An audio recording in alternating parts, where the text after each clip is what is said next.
Assumiràs la veu d'un poble, i serà la veu del teu poble, i seràs per a sempre poble. I patiràs, i esperaràs, i aniràs sempre entre la pols. Et seguirà una polseguera, i tindràs fam, i tindràs set.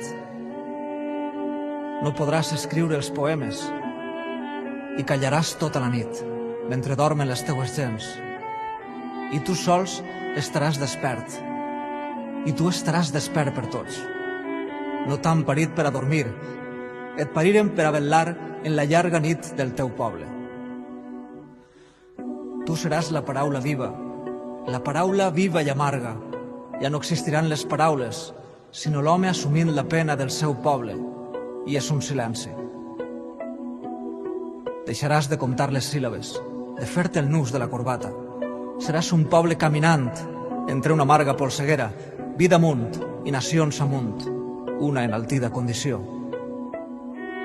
No tot serà, però, silenci, car diràs la paraula justa, la diràs en el moment just.